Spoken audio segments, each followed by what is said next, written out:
Prime Minister Narendra Modi has reached Paris for the all-important UN's Global Climate Change meeting. At the climate change talks, as they begin today, all eyes will be on Prime Minister Modi. Now, while developing countries are looking at him to champion their interests in winning funds, the developed bloc, including the US, is wary that India could end up scuttling any deal. Prime Minister Modi will join an estimated 150 presidents, prime ministers and heads of state at the crucial climate summit. That includes a meeting with the US President. The Prime Minister will also jointly launch the India-mooted International Solar Alliance with French President François Hollande. The aim of the conference is to build consensus on keeping the average global temperature rise below 2 degrees centigrade compared to pre-industrial levels. US has been stepping up pressure on India to set much higher emission cut goals than it already has. As compensation, developed countries are expected to invest huge amounts in pushing green technologies in the developing world. Piyush, you're in this most unusual position of handling both fossil fuels as well as renewable energy. What are the big takeaways India can get from this climate summit? It's actually a very brilliant position to be in because one cannot exist without the other. They best coexist. Ultimately, I will need a base load to be able to develop more and more renewable energy.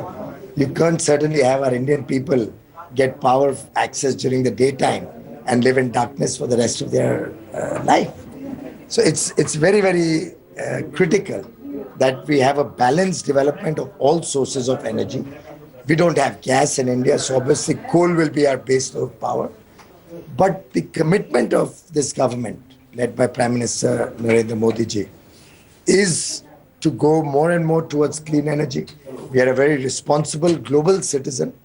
India has taken a leadership position when it comes to addressing concerns of climate change. And we feel confident that Paris will lead the path going forward to a much better world to live in. India will be in the forefront of trying to get an agreement done during the Paris. Now, despite the ban on gatherings enforced by French authorities, over 200 protesters were arrested in Paris ahead of the climate summit.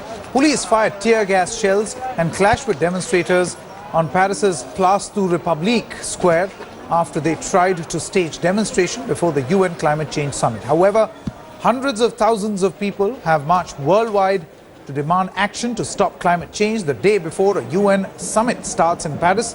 An estimated 50,000 people took part in a march in central London, where opposition leader Jeremy Corbyn addressed the crowds. In Kenya, a march took place across the equator. A small group took part in a march across a glacier in the south of Chile, while in Sydney, at least 45,000 people demonstrated, making it the biggest ever march in the city. Ni